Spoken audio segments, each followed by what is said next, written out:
Live from Chattanooga, Tennessee, it's Nooganomics with David Tulis.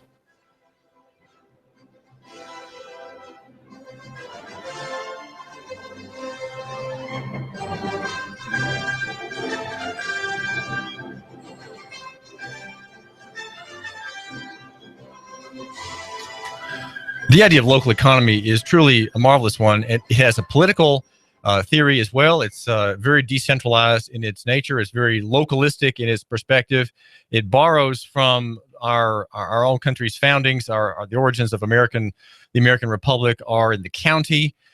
There is in the county government, there's the sheriff, who is a military figure, protector of the people, protector of their rights, defender of the virtue of the women and the property of the men. And an encourager of good. So in the American system, we have a largely decentralized political order, but because of the banking interest and the moneyed interest we've had over the decades, increasing centralization, usually brought about by war. And of course, we're in a war now that's 15 years old with continuing centralization, and advantages being made through centralized national power as against individual people. And I make reference there to Obergefell versus Hodges, the opinion out of the High Court earlier this year that attacks you, my listener, and your marriage by effectively deconstructing marriage and making it a kind of nullity that is now easily manipulated by the gay lobby through general assemblies and through litigation. So there's been a kind of deconstruction of marriage now, and I say that because it really hasn't happened in one sense, in that it's all unconstitutional. The High Court opinion is unconstitutional because it operates on a false premise. And I'm going to ask now to have a man working on this question explain this question of supremacy. And the question, I guess, is for Cal Zastrow, which body or what thing is supreme in the American legal system? Cal Zastrow, talk with that with my listener and me. Well, good morning. Thanks for having me on. There is no king but King Jesus, and there is no law that really actually is law that does not agree with him and his moral law. So we're here for his crown rights and for his glory. That's where we're coming from. Well, I understand that there's a biblical basis of constitutional government and you might say divided government. Cal Zastrow is a personhood activist from Michigan. He's here in Tennessee for a week now, and then he'll be coming back to help mobilize support for the Pody Beavers bill. These are two Tennessee legislators in the same proximate part of the state, and they have written a very fine bill that runs 8 pages long. It's called the Natural Marriage Defense Act. And what they'd like to do is have the state revert to its constitution, to kind of remind the state and the people in it and the high public servants such as Governor Haslam that we have already made that decision of what marriage is, and Obergefell versus Hodges can't undo that. So, Cal, why are you in Chattanooga? What is it in this? Tell us about this bill that Representative Pody and Senator Beavers have written. What's in it? Why is it of interest to local economy and the free market? This bill is reactionary against lawless tyranny that has come down through our federal courts. Representative Mark Pody has sponsored a bill, as long as Senator May Beavers, that is saying here in Tennessee, and I invite all readers to go online and look up House Bill 1412 and read it for yourself. So you're not just going with people's opinions, but I invite everyone to read bills for themselves. This is excellent. In quick summary, though, what this says is that courts cannot make laws. Some federal court judges have issued an opinion that we in Tennessee don't know what a marriage is, that we in Tennessee should not abide by the law. We in Tennessee should not uphold our state constitution, but we should do what 5 unelected judges in Washington, D.C., that they are the basis of law and not what we have here. So that is what this bill is reacting to. Okay, the Obergefell decision that came down June 26th of this year attempted, or in opinion said, that nobody's state constitution matters anymore. What matters is our opinion. It's not based on law. It's not based on history. It's based on feeling. It's based on desires instead of the rule of law. So Representative Mark Pody, he's not going to submit. He's not going to break the law of Tennessee. He's not going to break the U.S. Constitution in order to obey unlawful court opinions. So they have introduced these bills. And by the way, they're the first in the nation. This is the first time in U.S. history that a state legislature has said no to the federal court decision of Obergefell. Other things have happened before in history, but in modern current history, this is it. Out of all 50 states, Tennessee's the battleground. Tennessee is where it's happening. Tennessee is where a state legislator and a state senator, where they have stood up and said, we're going to uphold the law and we're not going to obey your lawlessness. That, in summary, is the introduction to what's happening here. So these two elected officials in the Tennessee General Assembly are saying we are pro-government, and you, the Obergefell majority, and you, our governor and the attorney general, you are in fact not for government. You are anti-government, effectively. You are in revolution against our law. That's right. That's exactly right. Three key words, and you mentioned earlier before I got on, was nullification. Nullification is telling some people, that isn't right, stop that, and we're not going to do that. That's nullification. The next one is lesser magistrate interposition, where we say, that's wrong, stop that, and we're going to step in the way and stop you from doing that. So we're at step 2 right now. Third step is secession, where we say, we're out of here, we're not going to cooperate with you on that. But we are law abiders, we are law upholders, and so therefore we want to stand in the gap and do what's right here in Tennessee and honor God, honor the law, honor the Constitution, and not give in to lawless tyranny. That's where we're headed. So the idea behind the bill is not necessarily, Cal Zastrow, steps towards secession. It really is a step away from secession.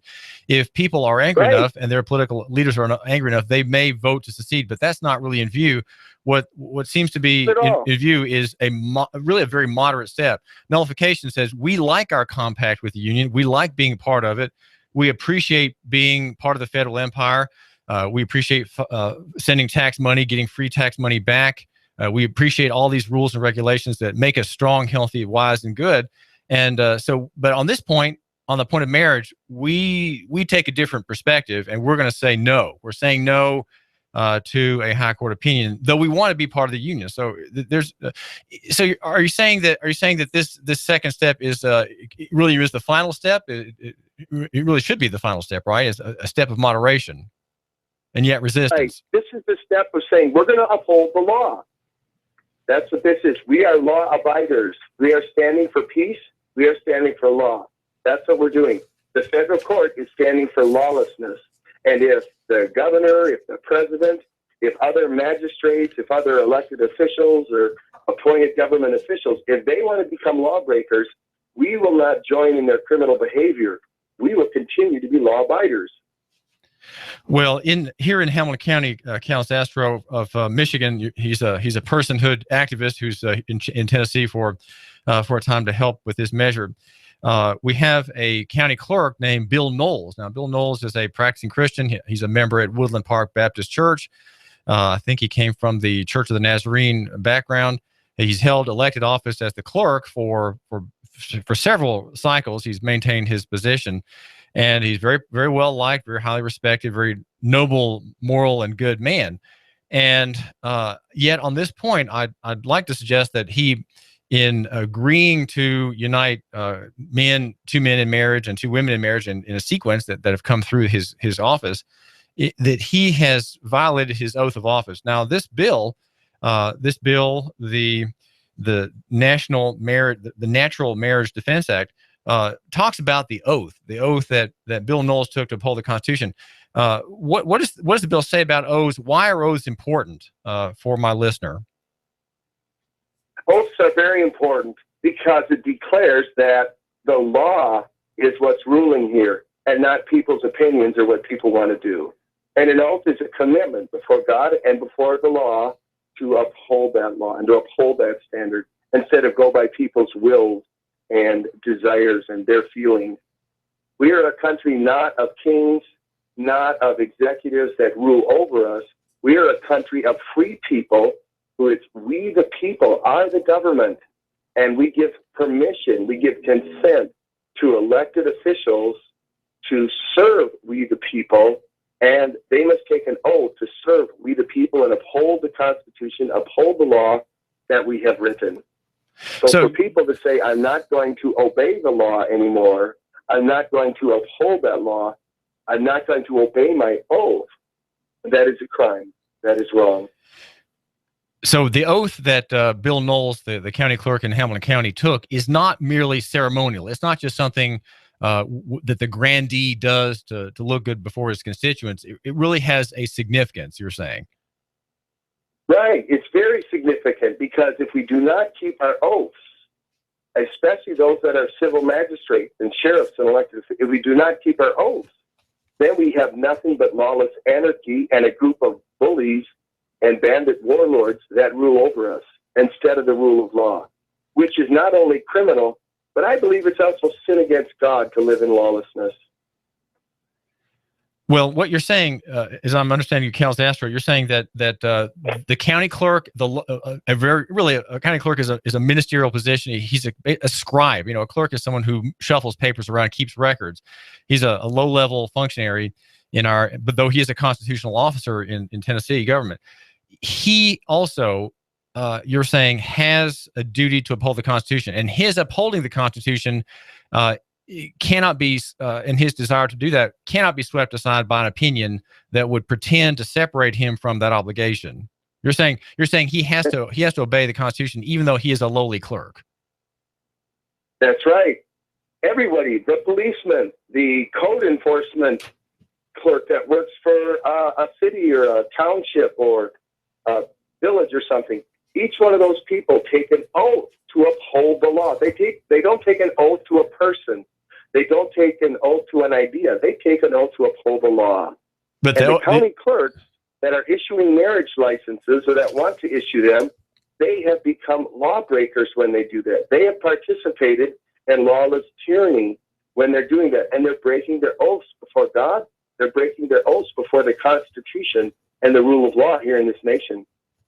So you and I have a somewhat similar view to yours. We would say we want the listener to be concerned about good government. And so if the listener of our chat here at AM 1240 Hot News Talk Radio cares about good government, he should say, well, this is a kind of a counter-revolutionary measure. And again, we're talking about a bill that has been in the hopper for a month now in the General Assembly, which meets, I think the Assembly reconvenes in January. It's a bill by Senator May Beavers and Mark Pody, and it's called the Tennessee National Marriage Defense Act. And it is an act that is restorative. It tries to revive the dead tissues of constitutional government that have been effectively deprived of their oxygen by the governor and everyone on down who have said, well, we throw up our hands. The high court opinion is the law of the land. Cal Zastrow, is an opinion the law of the land? What does that phrase "law of the land" mean exactly? The law of the land, that phrase means, here in the United States, not a king's will. The law of the land is the written Constitution coming from the Declaration of Independence. That is the law of the land. By our system of government that our forefathers set up, and it was blessed, and still is blessed, thank God for that, the law of the land is what the Constitution says. Now, courts have the duty to issue their opinions on specific cases brought to them about what is law. They have a duty to issue their opinions, to issue rulings on what is law and what is law breaking. In this case, now what's happened in modern America is we no longer are living under the rule of law. We are living under the rule of lawlessness because courts do not have enforcement power. Courts cannot make laws. Courts cannot change laws. Courts can say, here's where we say your law or this specific practice is against the Constitution. That is their duty, not to make up new powers, not to cancel powers that are there. not to pretend and make up laws out of thin air or foreign courts or their feelings. Their job is to uphold the Constitution. The rule of law is not whatever a court says. The rule of law, civil law in the United States, is what the Constitution says federally and its limited powers, and then what the Constitution and laws of the state of Tennessee proclaim. Well, this measure is proposing to nullify this opinion, and it quotes extensively from the Obergefell versus Hodges opinion, which is the offender against constitutional government. Now, the bill also, and this gets a little bit into the history of this concept of nullification and lawful resistance. It makes reference, Cal Zastrow, the personhood activist here in Tennessee, of the Wisconsin situation prior to the war to prevent Southern independence. Tell my listener what happened back in 1854 and following in a fight between one of the states and a federal statute. Well, what happened was in the 1840s and 50s was there was tension in the nation over slavery. And so the federal Congress passed the Fugitive Slave Law that said that anybody in a state where they did not own slaves, that they were responsible to cooperate with U.S. federal marshals that were chasing and pursuing runaway slaves who were the property of people in some other states. So instead of states having jurisdiction over who is and who isn't property and what is property, the federal government did a gross overreach in saying that if you are in a state that does not recognize slavery and a runaway slave comes and hides in your barn, that you are obligated to turn them in. You are obligated to cooperate with a federal marshal that comes knocking on the door.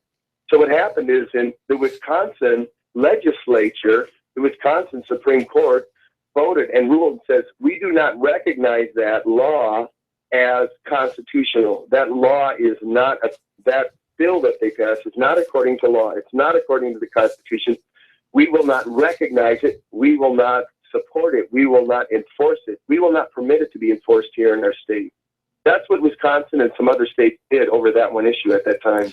Well, the language, Cal Zastrow, in the Wisconsin legislature resolution, it denounced the United States High Court and referred to it as an arbitrary, that law as an arbitrary act of power without authority, void and of no force. And the legislature urged positive, quote, positive defiance, unquote, by the states as the rightful remedy of those who refuse to obey the statute, and then the upholding of that statute by the Supreme Court. So the state of Wisconsin defied two federal bodies, the High Court in Washington and also the federal Congress, which had the Fugitive Slave Act of the 1850s. So what these two elected officials in Tennessee are proposing is not something new, right? It's not a new thing. It's not a novelty that my listener needs to consider.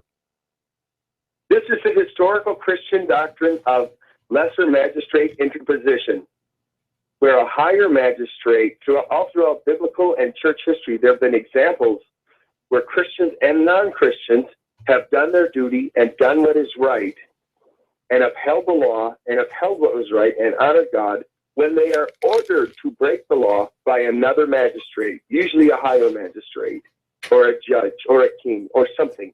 When they order people to break the law, to become criminals with them, to defy God, to commit perjury against their oath, then it's time for people to stand up and do right. Let's just trust God and do right and obey the law. You know, that's what time it is, right here, right now in Tennessee. This is David Tulis. We're talking with Cal Zastrow, here in Tennessee to support a pro-marriage, pro-local economy bill before the legislature. We are sponsored, by the way, by Patrick Neal, the financial advisor for Edward Jones. Patrick Neal is a man who would love to talk with you about your investments, your questions, your doubts, and about the markets and what is the best source of value in the official economy. His number is 870-7894. That's 870-7894. Edward Jones, again, the advisor who's just next to the Target on Highway 153, is Patrick Neal. Patrick Neal. We're also brought to you by Bruce Krebs, who runs the Entrepreneur Source. Bruce is the man to help you get into a business. This has been one of the main arguments of my show here with David Tulis, to get you to start a business of your own genius, or if you don't have really good ideas on how to be prosperous apart from your current gig, you buy into a franchise. Bruce's number is 875-5621. That's 875-5621.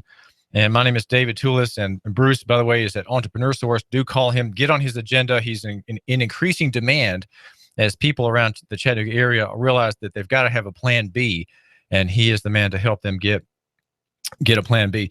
Well, when you were talking, Cal Zastrow, a moment ago, it occurred to me that Christianity is tremendously democratic. In imperial systems of old, you had a man at the top whose will was sort of law, and whose whim was law as well, as enforced by his subordinates on down to the lowest street merchant. But in a constitutional government, when you have a man like Bill Knowles, the county clerk, who has an obligation to uphold and enforce the protections of the Constitution, again, those are protections as against the state and always in favor of the people. That's how the Constitution works. The Constitution limits and enslaves and creates barriers for the exercise of power, police power, tax power, and other powers. And it protects the people in doing so, and it allows for prosperity. Christianity is very democratic, because that clerk is as important as the president. That clerk is as important as Governor Haslam in our state, because he can say what the Constitution is. And he does that because he took an oath of office. He has an office, he's elected to it, and he can say no. And in a way, it shouldn't be shocking for anyone to think that, but it's Christianity in its constitutional structures, such as the one in Tennessee, are very democratic. The common man and his nearby representative, the county clerk, can make the Constitution live here. We don't have to have a high court to make it live. We don't have to have a governor to make it live. It lives in the oaths of its common enforcers and common guarantors on the public payroll. Amen. Amen. We need every sheriff, every policeman, every county clerk to uphold the law, not to be afraid of pressure or withholding of money or of discipline or of any other actions that can be taken by lawless tyrants. And that's what they become when people stop upholding their oath to office. When people stop obeying the law, they become lawless tyrants. And even if they go to a nice church and appear really good on the outside, if they directly violate the law and if they support lawlessness, then it is time for we the people to say, we must repent of this and we must not tolerate this anymore. It's time for a change in those things. We're talking with Cal Zastrow, and I've got some things I want you, my listener, to hear about some of our local service providers, maybe Delia's Authentic Mexican Restaurant and EJ Pelton, the numbers guy. Keep it tuned here to AM 1240 Hot News Talk Radio. This is the station in which you report and the world decides. We believe that if you love your neighbor, you will buy local. You will buy local. And the theory that I work on at our flagship website, which is Nooganomics.com, that's Nooganomics.com. The theory is near is better than far, small is better than big, and simple than complex. And in the footnotes where the fleas fight with scabbard and javelin, not scabbard, that's not the wrong word, with scimitar and javelin, we've got personal is better than corporate and physical than abstract. And we're talking with a man who's come to Tennessee to help get going a bill that defends natural marriage, or should I say just defends marriage. It is a measure before the General Assembly, and our local legislators they're hesitating about it. We need to find out more what's in this measure. I'll be right back. Hang on.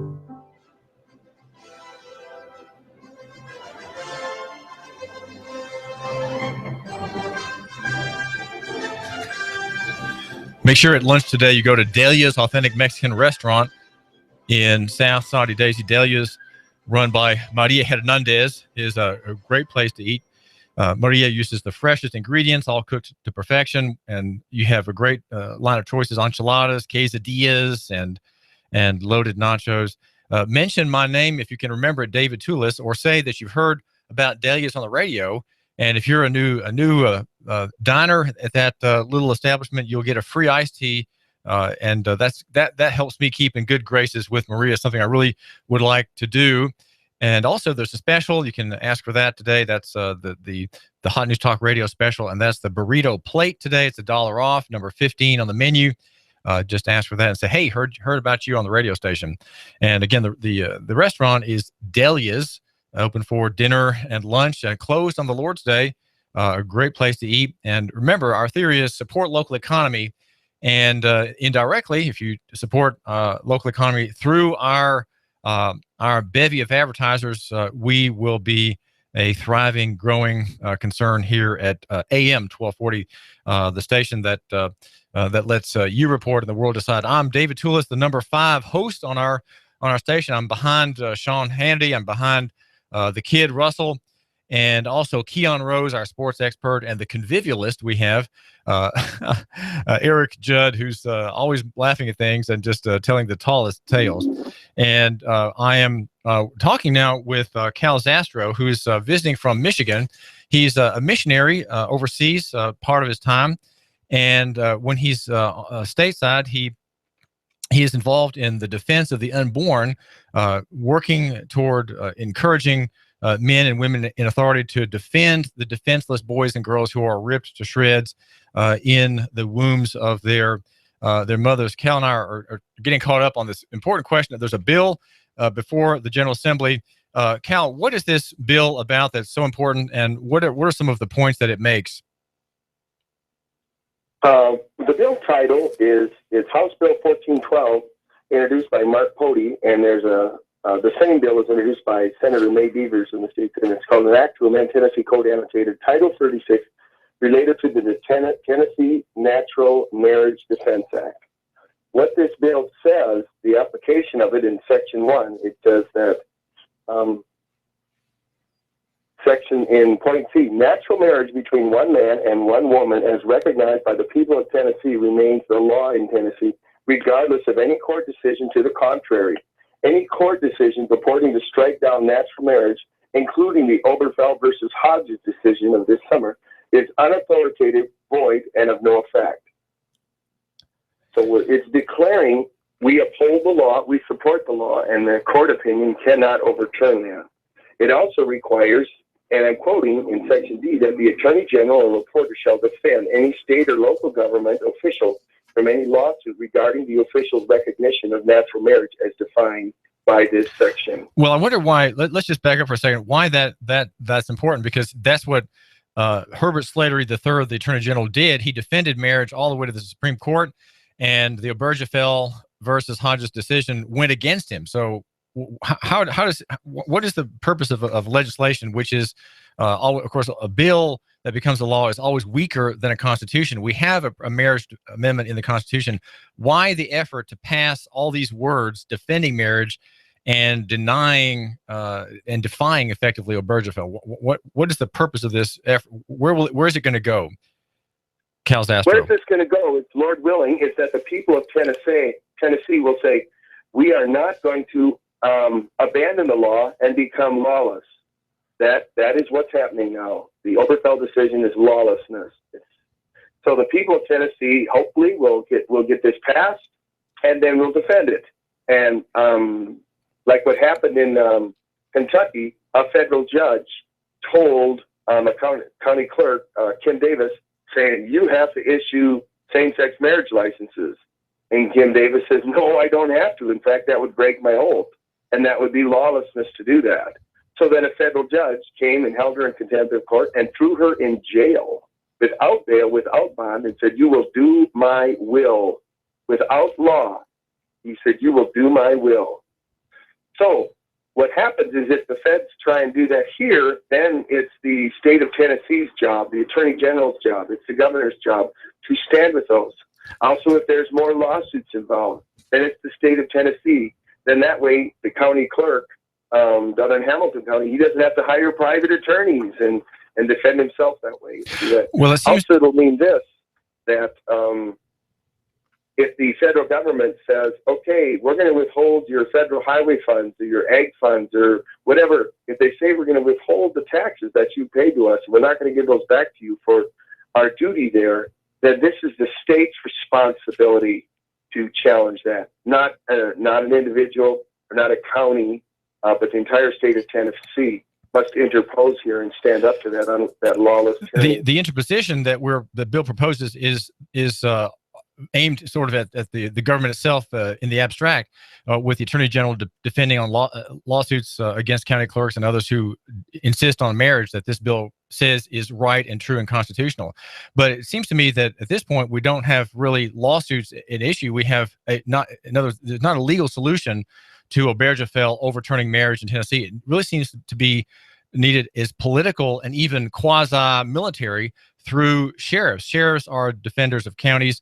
Sheriffs are defenders of property rights and constitutional rights.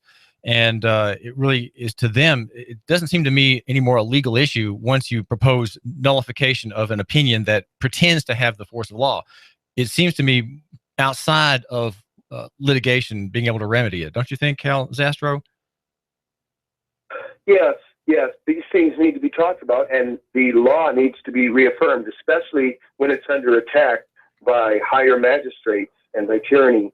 Then that's where the county clerk's duty is to say, I'm going to uphold the law. I'm not going to become a criminal. I'm not going to become a lawbreaker. I'm going to uphold the law, and I'm only going to issue marriage licenses to men and women. I'm not going to violate that. And then if street criminals or if U.S. Marshals say, oh, we're going to take you out, we're going to come get you, then it's the sheriff's job to protect those people who are doing their duty and are innocent citizens. Right. At that point, it's not really a legal question anymore. It is political. It is sort of existential. Do we have a state of Tennessee with its laws and its people passing these laws through representatives and by constitutional amendment, or do we not? And this bill, though it offers something less than the statute and that we have and the Constitution, it is the vehicle you're suggesting, Cal Zastrow, is the vehicle by which we, the people, can reconsider Obergefell, by which we can grapple with its pretentious claims of jurisdiction over marriage in Tennessee, the federal court's decision. This is a lawful response to lawlessness. This is a lawful statement saying that we, the state of Tennessee, will defend the people and the state of Tennessee against unlawful court opinions and against unlawful lawsuits and against unlawful withholding of money by the federal government or intervention that is violating our agreement, violating the U.S. and state constitutions here. This is a perfect venue. This is a perfect opportunity. And again, it's the first in the nation. Tennessee is the first state in the nation to actually stand up to lawlessness and say, we're going to do what's right because courts cannot and do not make laws. We're going to uphold and affirm our laws, and we'll require our attorney general to represent us if we get challenged in court. We require the governor to do his duty and uphold the oath and protect the people of Tennessee. And if the feds want to come after certain sheriffs or certain clerks or something like that, well, then we also will uphold the law here in Tennessee and defend those people. Well, it sounds like it requires a lot of courage on the part of state officials. It requires a lot of courage, perhaps, on the part of state legislators here in the Chattanooga area, such as Todd Gardenhire, Senator, Gerald McCormick, State Rep, Bo Watson, Patsy Hazelwood. These are elected officials who they're kind of sort of trendy Republicans. I don't know how deep their principles are in favor of constitutional government, but what is the argument they need to hear? And then let me ask you this: whom will be opposing this measure? Will David Fowler, for example, of the Family Action Coalition of Tennessee, be in favor of it, or will he be against it, or what are his plans? How does he fit into this equation as a kind of a pro-marriage activist in Tennessee? Well, we're thankful for David Fowler and the ministry that he does, but he has not gotten back to us with support yet. He's not come out in opposition, but he's not come together with support. It's in the early stage. It's grassroots mobilization right now. It's bringing awareness. We would wholeheartedly invite him and churches to speak out on these issues. It's the church's responsibility to speak to the morality of the culture, the morality and upholding the law. It's the church's duty to uphold laws that honor God. So this is the home run ball coming across the plate for Tennessee. And you mentioned, David, that it's going to require some courage to stand up and pass and obey and uphold this law.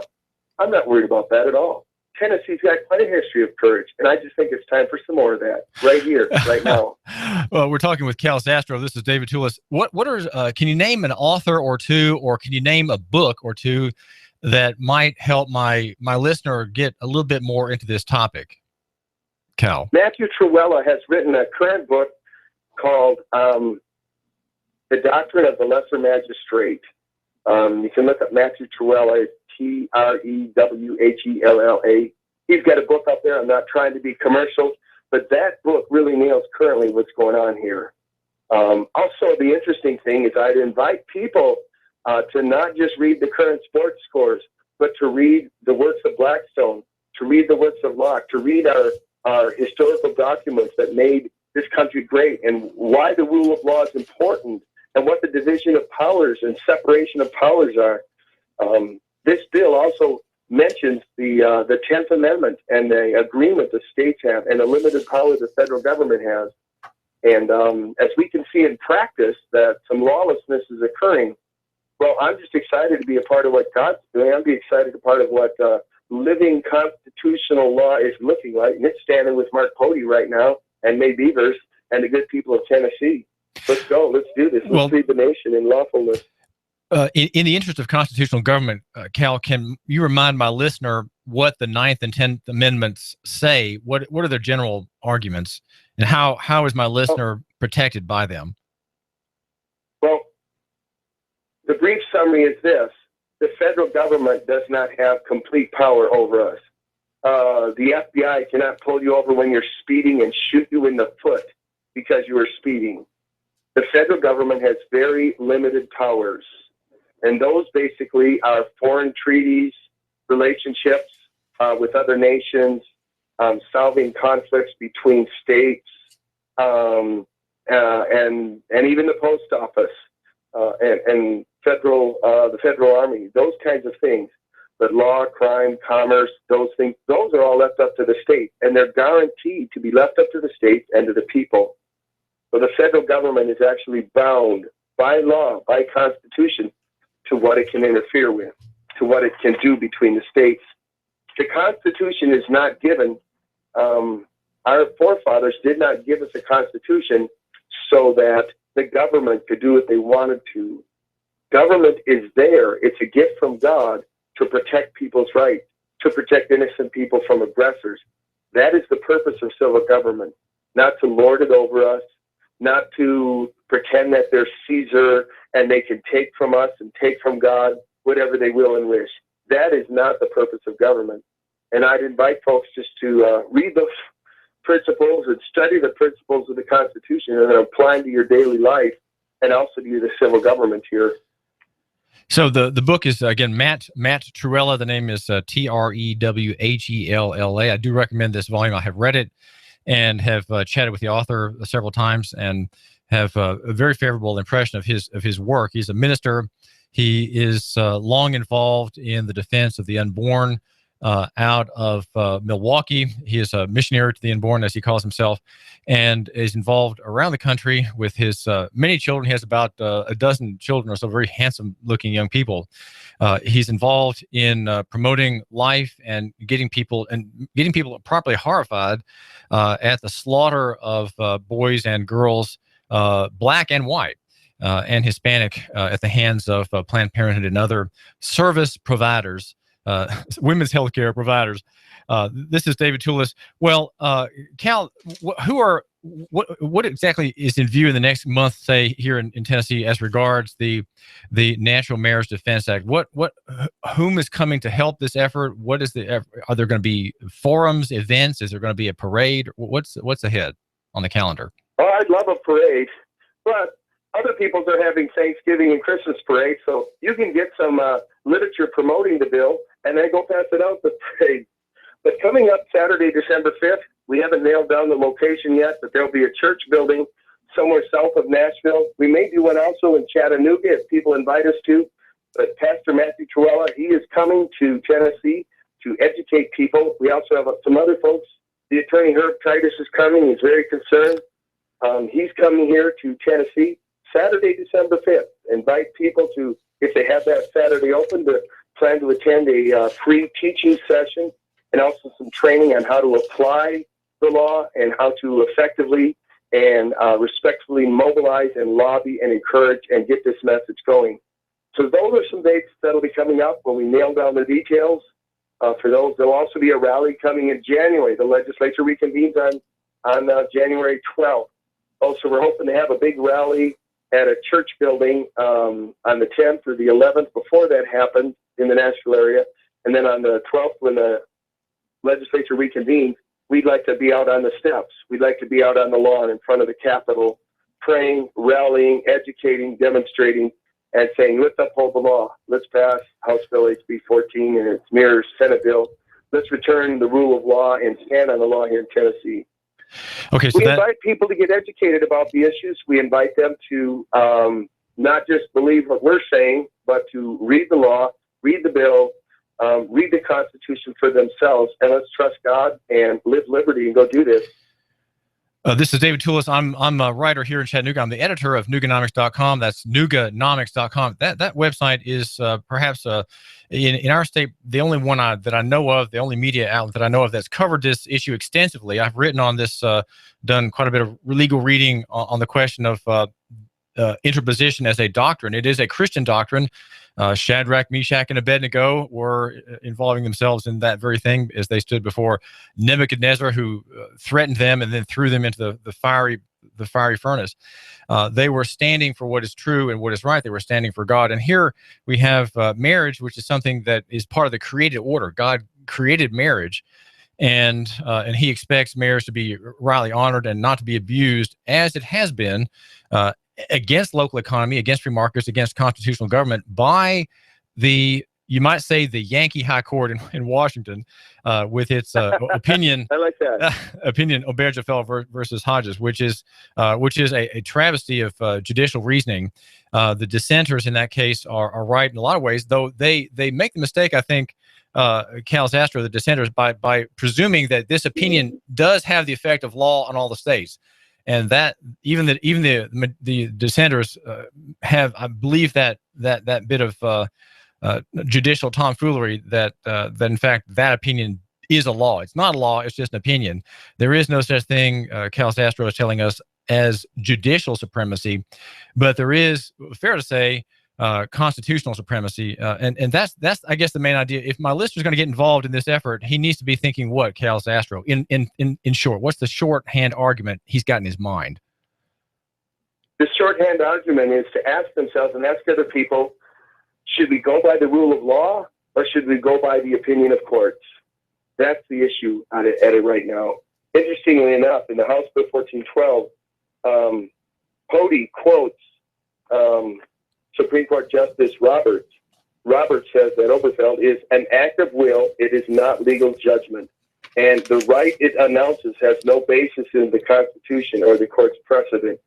So there's some great quotes in the bill from the dissenting Supreme Court judges that say, we as Supreme Court judges do not have this authority.